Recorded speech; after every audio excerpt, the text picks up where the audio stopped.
तो नमस्कार, एक बार फिर से स्वागत है आपके अपने यूट्यूब चैनल देव जी के ट्रिक्स में। तो दोस्तों हमने यहाँ पर डेली की तरह यहाँ पर देख सकते हैं कि मॉर्निंग पर 11:40 पर आपका स्पेशल डोज जो कि स्टैटिक जी के से रिलेटेड है।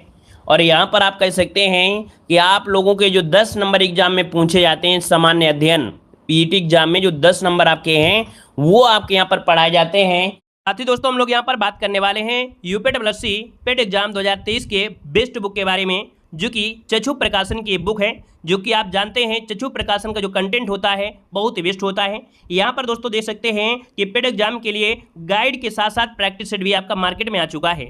ऑनलाइन मंगाना है तो लिंक डिस्क्रिप्शन बॉक्स में दी गई है, मार्केट में लेना है तो मार्केट में भी अवेलेबल है, आप लोग ले सकते हैं। यहाँ पर दोस्तों देख सकते हैं पेट एग्जाम की ये संपूर्ण गाइड है जो कि आपके सिलेबस के अनुसार आपका है, बहुत ही बेहतर तरीके से। और साथ में इसमें थ्योरी भी पढ़ेंगे और थ्योरी के साथ साथ इसके जो ऑब्जेक्टिव क्वेश्चन है, मतलब आपने टॉपिक पढ़ा उस टॉपिक के बाद उसके क्या मिलेंगे, ऑब्जेक्टिव क्वेश्चन भी आपको देखने को मिलेंगे। साथ में इसमें से आपको 6 प्रीवियस ईयर जो आपके पेपर हुए हैं वो भी यहाँ पर आपको मिलेंगे। तो आप लोग मार्केट में दोस्तों इस प्रकार के कह सकते हैं बैनर के माध्यम से, मतलब इस प्रकार का बैनर आपको होगा तो उसको आप लोग क्या करेंगे यहाँ पर मंगा सकते हैं। यहाँ पर देखिए पेट का जो कह सकते हैं मॉडल पेपर है ये भी मार्केट में अवेलेबल है, या तो लिंक के माध्यम से मंगा सकते हैं ऑनलाइन तो भी आपको दिक्कत नहीं है, आप लोग मंगा सकते हैं। ये आपका है दोस्तों। यहाँ पर देख सकते हैं जो आपकी गाइड है, तो गाइड में खासियत तो यही है कि आपकी प्रीवियस ईयर क्वेश्चन तो आपको है डिस्क्राइब के साथ दिए गए हैं, लेकिन यहाँ पर देखिए पूरा टॉपिक पॉइंट टू पॉइंट, क्या पॉइंट टू पॉइंट समझाया भी गया है। और इसके बाद क्या होगे, इसके जो ऑब्जेक्टिव क्वेश्चन हैं वो भी आप लोग सॉल्व करेंगे, जिससे आप लोग जो पढ़ेंगे उससे अच्छे से अच्छे रिवीजन आपका होता जाएगा। मॉडल पेपर की अगर बात करें तो ऐसे क्वेश्चन आपको मिलेंगे जैसे आपके पेपर से ही निकाले गए हों, बिल्कुल पेपर में छपे हुए क्वेश्चन आपको ऐसे मिलते हैं सेम टू सेम, है ना। यहाँ पर दोस्तों खास बात यह है कि यहाँ पर जो मॉडल पेपर होता है उसके बाद डिस्क्राइब, है ना, क्योंकि समस्या होती है कि हम मॉडल पेपर तो बहुत पढ़ लेते हैं लेकिन उसके साथ अगर डिस्क्राइब ज़्यादा से ज़्यादा पढ़ेंगे तो ज़्यादा क्वेश्चन तैयार होंगे। तो यहाँ पर देखिए ज़्यादा से ज़्यादा आपको डिस्क्राइब भी आपको देखने को मिलेगा। तो इस बुक की लिंक डिस्क्रिप्शन बॉक्स में दी गई है, तो चक्षु प्रकाशन की इस बुक को ऑनलाइन मंगा सकते हैं या आप मार्केट से भी मंगा सकते हैं। चलिए, गुड मॉर्निंग सभी को, गुड मॉर्निंग सभी को, गुड मॉर्निंग। यहाँ पर गुड मॉर्निंग। चलिए भाई, आवाज़ आ रही है तो एक बार सभी लोग थम्स अप कर दीजिए, थोड़ा स्माइल भी कर दीजिए। चलिए भाई, थोड़ा सा स्माइल कर दिया करें, क्लास के पहले ही तो क्लास बड़ी अच्छी से चलती है ना भाई। चलिए, गुड मॉर्निंग सभी को, गुड मॉर्निंग सभी को, गुड मॉर्निंग। चलिए तो रेडी। तो चलिए पहला क्वेश्चन आपसे दिया गया है, श्रीलंका को पहले किस नाम से जाना जाता था। श्रीलंका को पहले किस नाम से जाना जाता था, यहाँ पर आंसर क्या हो जाएगा। तो चलिए आपका जवाब क्या हो जाएगा, बे नंबर आपके सीलोन के नाम से जानते थे। क्या सीलोन के नाम से जो कि ऑप्शन है यहाँ पर आपका बे नंबर है। वहीं पर जो आपका श्याम किसे कहते थे, तो थाईलैंड, है ना। यहाँ पर याद रखिए श्याम किसे कहते थे भाई। चलिए श्याम जो कहते थे वो किसे कहते थे, यहाँ पर आपके थाईलैंड को यहाँ पर श्याम कहते थे। हमने आपको इसके पहले वाली भी क्लास में आपको बताया था, है ना। आगे बताइए कि रोम अर्थात जो नगर है, इटली नगर है, वो किस नदी के किनारे बसा है। रोम जो आपकी इटली नगर में है ये किस नदी के किनारे बसा हुआ है। यहाँ पर टू का ऑप्शन क्या हो जाएगा, तो यहाँ पर देखिए आपके टाइबर नदी के किनारे। किस नदी के किनारे, टाइबर नदी, जो कि ऑप्शन है यहाँ पर आपका डी नंबर है। अगला है भारत का सबसे पुरानी हॉकी टूर्नामेंट इनमें से कौन सी है। चलिए बताइएगा कि भारत की सबसे पुरानी हॉकी टूर्नामेंट आपकी कौन सी है। ये आपका है बेटकन कप। कौन सा है, बेटकन कप। याद रखिए भारत में खेला जाने वाला सबसे पुराना फील्ड हॉकी टूर्नामेंट है। ये आपके 1895 में इसको स्थापित किया गया था।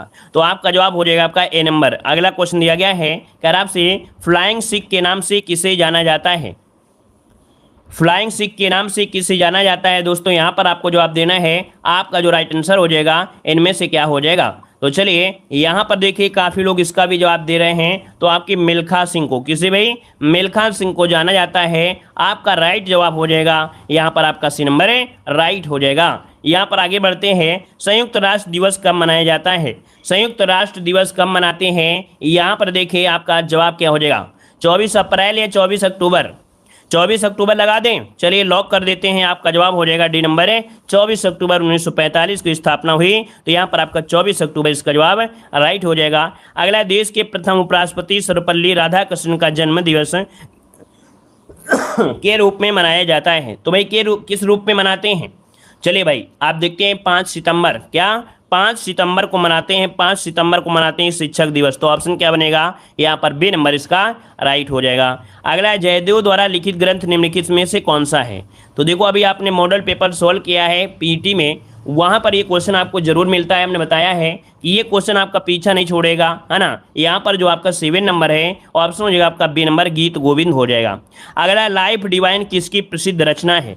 यहाँ पर ऐसे क्वेश्चन आपको इसी क्लास में मिलेंगे, याद रखिए। स्पेशल डोज का मतलब ही होता है स्पेशल। आप लोगों के लिए क्या है, ये बिल्कुल स्पेशल है, आप लोगों के लिए खजाना है, आप लोगों के लिए ये जो क्लास होती है अमृत के समान होती है, याद रखिएगा। क्योंकि ये 10 क्वेश्चन होते हैं जो हर क्षेत्र से होते हैं, हर क्षेत्र से होते हैं। इसका प्रैक्टिस सेट आप लोग लगाएंगे तो आपका हर क्षेत्र कवर हो जाएगा।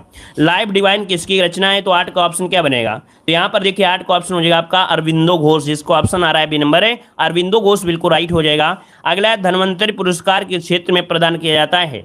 धन्वंतरि पुरस्कार किस क्षेत्र में प्रदान किया जाता है 9 नंबर में, तो ये हो जाएगा चिकित्सा के क्षेत्र में। ऑप्शन बनेगा बी नंबर है चिकित्सा के क्षेत्र में, इसका ऑप्शन बनेगा आपका बी नंबर। अगला नोबेल पुरस्कार किसकी स्मृति में दिए जाते हैं, 10 का ऑप्शन दीजिएगा। नोबेल पुरस्कार किस के स्मृति में दिए जाते हैं, 10 का जवाब देना है। तो 10 का ऑप्शन हो जाएगा अल्फ्रेड नोबेल, जो कि ऑप्शन जिसका आ रहा है बी नंबर। अगला है अंतारा निम्नलिखित में से किस देश की एक प्रमुख न्यूज एजेंसी है। अंतारा निम्नलिखित में से किस देश की एक प्रमुख न्यूज एजेंसी है, 11 का ऑप्शन देना है। चलिए 11 नंबर नोट करिएगा, इंडोनेशिया की है। किसकी है, इंडोनेशिया पर 11 का ऑप्शन बनेगा। आपका जवाब जो 11 का बनेगा वो डी नंबर हो जाएगा। आपकी कहाँ की है, तो आपकी इंडोनेशिया की है। अगला है कि किस देश का प्राचीन नाम पारसिया है। चलिए बताइएगा किस देश का प्राचीन नाम पारसिया है। अब आप इसे अगर स्पेशल पढ़ेंगे तो आपको याद नहीं होगा भाई, एक साथ अगर आपको कराया जाए तो आप कंफ्यूज हो जाएंगे कि इसका क्या नाम है। लेकिन प्रैक्टिस सेट में अगर 2-3 क्वेश्चन मिल जाते हैं तो उम्मीद है कि 2-3 पॉइंट आपके डेली कवर हो जाते हैं, है ना, और डेली कुछ ना कुछ सीखने को मिल जाता है।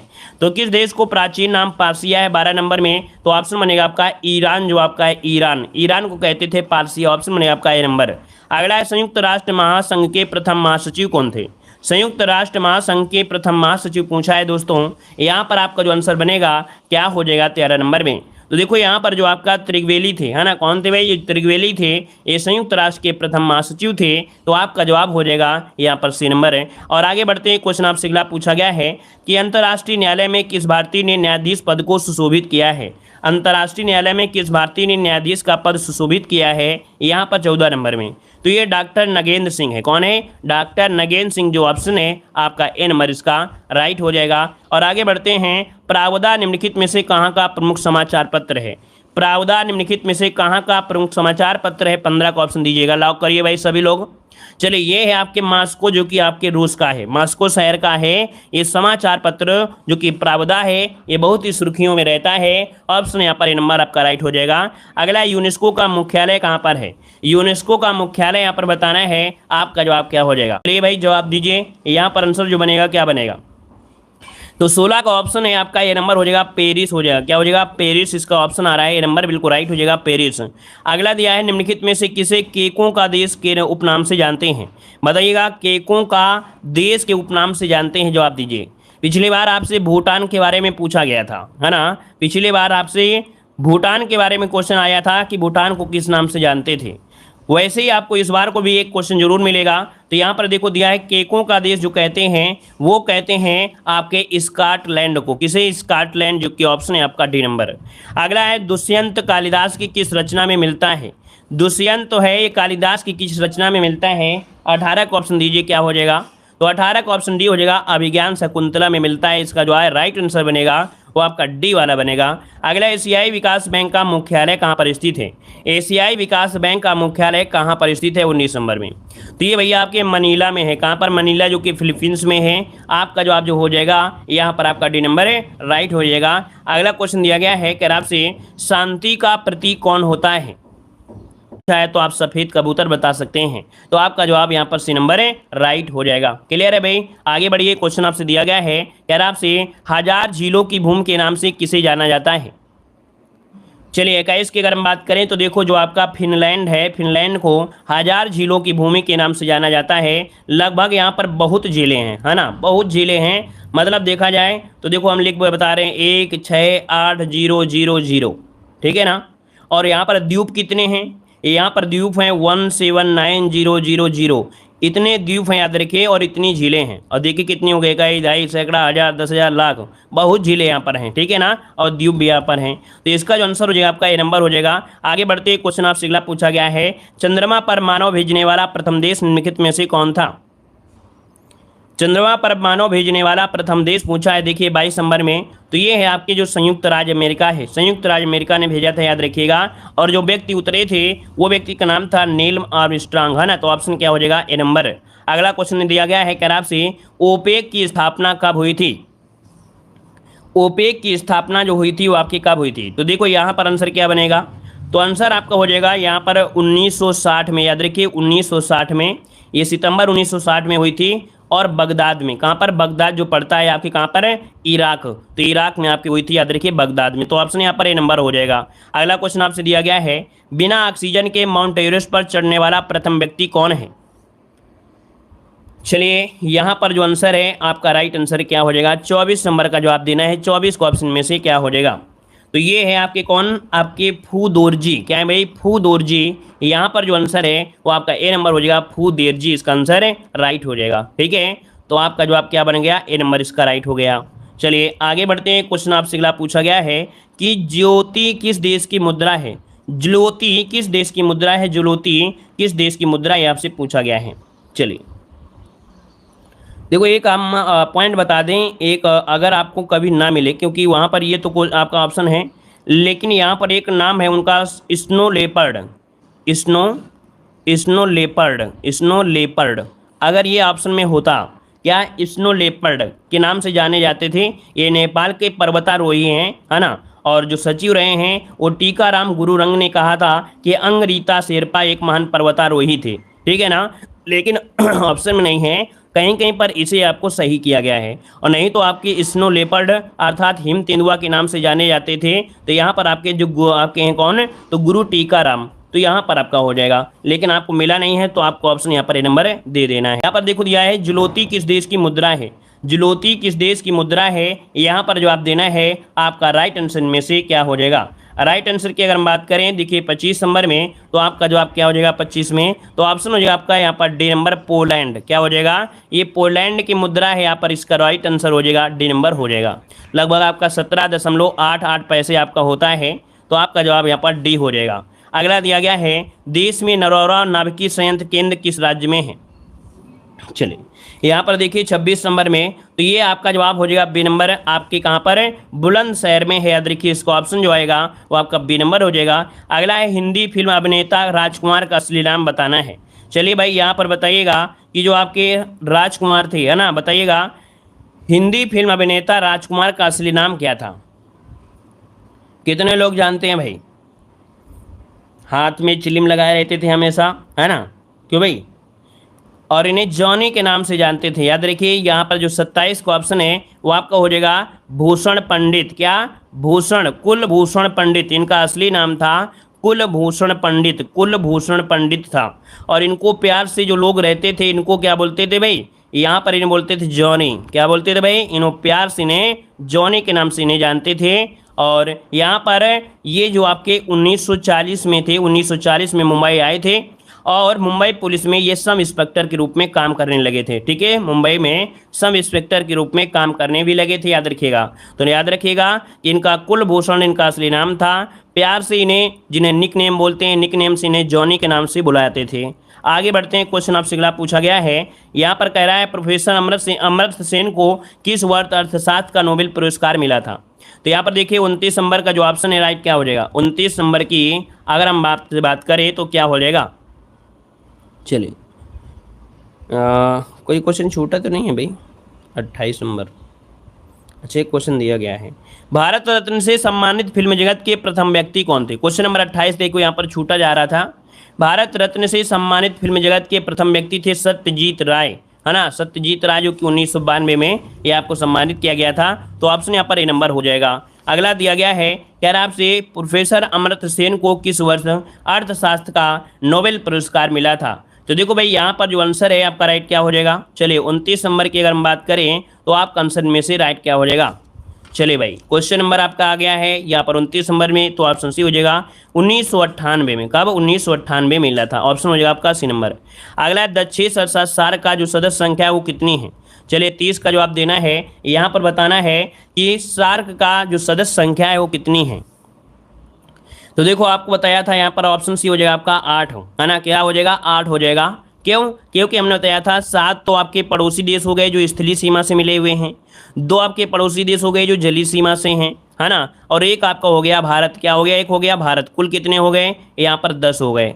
10 में हमने आपको बताया था कि जो म्यांमार है ना, म्यांमार को मार मार के चाइना लेके चला गया, है ना। सार्क मछली खतरनाक होती है, तो सार्क मछली को चीन ने मार मार मतलब म्यांमार, तो म्यांमार और मारा किसने? चाइना ने। तो चाइना और म्यांमार चले गए, है ना, मछली खाने। तो यहाँ पर 2 तो चले गए, तो बचे कितने? 8 आपके बचे ना। तो याद रखिएगा कि आपके सार्क संगठन में म्यांमार नहीं शामिल है और आपका चाइना नहीं शामिल है ना। पिछली बार एग्जाम में साफ साफ बिल्कुल इसी प्रकार का क्वेश्चन दिया था कि इनमें से कौन सा आपका देश है जो आपके सार्क का सदस्य नहीं है। तो ट्रिक जिनको याद रही थी तो हमको क्लास में जरूर याद किया था भाई, हमको क्लास में जरूर याद किया था कि सर ने जो बताया था सेम टू सेम वही क्वेश्चन मिल गया। तो यहाँ पर देखिए आपका आंसर हो गया आपका सी नंबर। अगला क्वेश्चन दिया है निम्नलिखित में से कौन सा प्रकाश वाहनों को रुकने का संकेत देता है।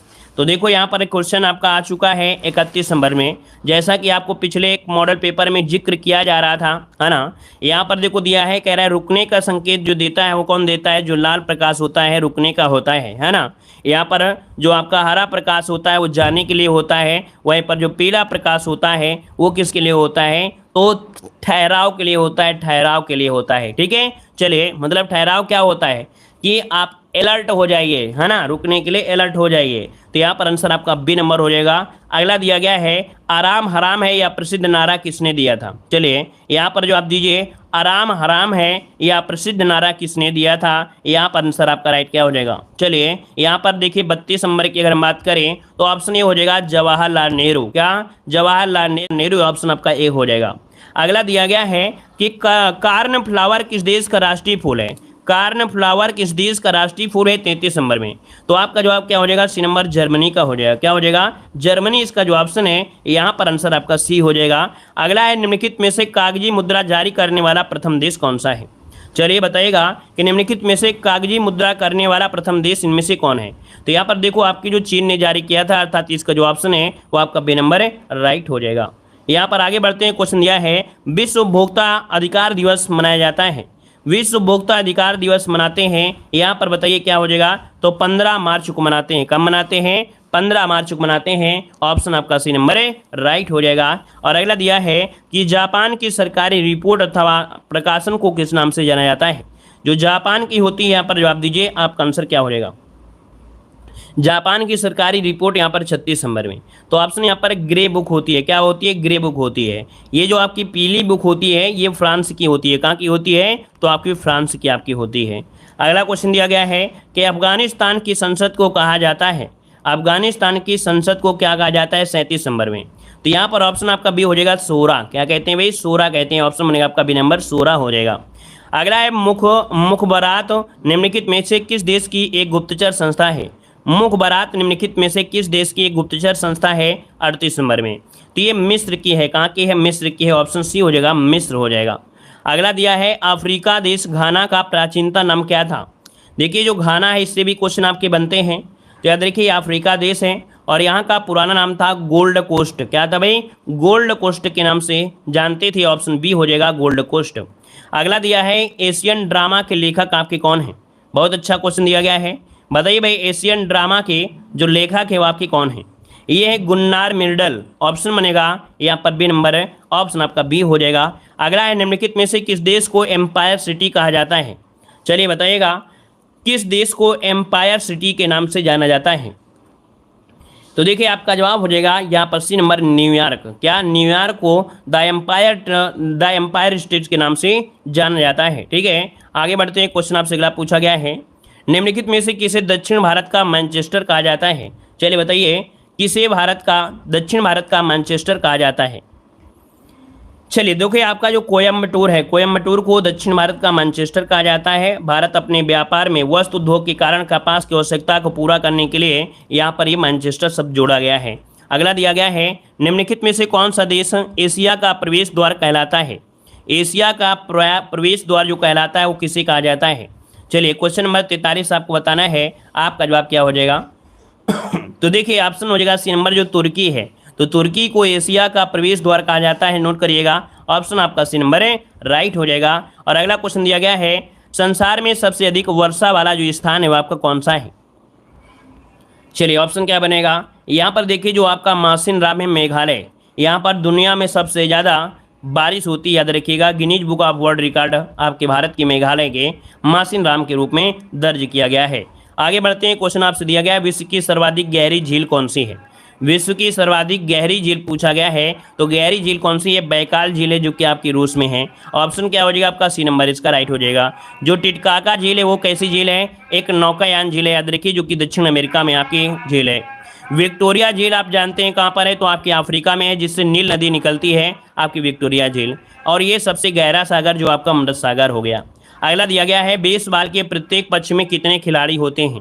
बेसबॉल के पक्ष में कितने खिलाड़ी होते हैं? यहाँ पर जवाब दीजिए, आपका राइट आंसर क्या हो जाएगा? चलिए यहाँ पर पूछा है बेसबॉल के एक पक्ष में, प्रत्येक पक्ष में कितने होते हैं, तो आपका जवाब क्या होगा भाई? 7 होंगे या 9 होंगे? 7 हो जाएंगे या 9 हो जाएंगे? तो यहाँ पर देखो आपका 46 का ऑप्शन कुछ लोग सी दे रहे हैं, लेकिन याद रखिए बेसबॉल ये अमेरिका का है और इसमें आपके 9 खिलाड़ी होते हैं। किसमें? 9 खिलाड़ी होती हैं। इसका जो ऑप्शन होगा वो आपका डी हो जाएगा, 9 होते हैं, 9 होते हैं, ठीक है ना। याद रखिए अगला क्वेश्चन दिया है, आइस हॉकी का खेल परिसर कहलाता है? आइस हॉकी का खेल परिसर कहलाता है 47 नंबर में। तो यहाँ पर आपका रिंग होता है, क्योंकि रिंग में खेला जाता है, तो रिंग हो जाएगा। अगला यहाँ पर देखो दिया गया है, कह रहा आपसे कौन सा पुरस्कार क्रिकेट का ऑस्कर के नाम से जाना जाता है? कौन सा पुरस्कार है जिसे क्रिकेट का ऑस्कर के नाम से जाना जाता है? 48 का ऑप्शन दीजिए, आपका राइट आंसर इनमें से क्या हो जाएगा? तो ये होता है कौन सा भाई? जवाब दीजिए, आईसीसी पुरस्कार की शुरुआत, मतलब ऑप्शन जो है आपका ए नंबर इसका राइट हो जाएगा, नोट करिएगा। यहाँ पर आईसीसी पुरस्कार क्रिकेट का ऑस्कर कहलाता है। अगला क्वेश्चन दिया है, पद्म श्री पुरस्कार पाने वाले पहले आपके भारतीय अभिनेत्री कौन थी? जिन्हें पहली भारतीय अभिनेत्री बताना है जो आपके पद्म श्री पुरस्कार प्राप्त किए थे। तो यहाँ पर देखिए आपका जवाब क्या हो जाएगा 49 में। तो यहाँ पर आपका जवाब हो जाएगा बी नंबर, जो नरगिस दत्त थी, है ना, नरगिस दत्त, जो कि ऑप्शन है यहाँ पर आपका बी नंबर। अगला है, भाभा परमाणु अनुसंधान केंद्र कहाँ पर स्थित है? भाभा परमाणु अनुसंधान कहाँ पर है? 50 नंबर में। तो ये आपके ट्राम्बे कल्पक्कम, जो कि ऑप्शन बनेगा आपका डी नंबर, राइट हो जाएगा। भाभा परमाणु अनुसंधान केंद्र कहाँ पर स्थित है? तो देखिए आपका जवाब आ गया है आपके ट्राम्बे, है ना, मुंबई में स्थित आपका है। तो आपका जवाब क्या हो जाएगा यहाँ पर? D number. और यहाँ पर कह सकते हैं किसके नेतृत्व में आरंभ किया गया था? तो ये आपके डॉक्टर होमी जहांगीर भाभा के नेतृत्व में आरंभ किया गया था। तो आपका आंसर क्या हो गया? D number. और इस प्रकार से आपकी जो क्लास थी वो भी आपकी कंप्लीट हो जाती है ना, ये भी इस प्रकार से कंप्लीट हो गई है। चलिए धन्यवाद सभी को, जय हिंद, सभी को वंदे मातरम।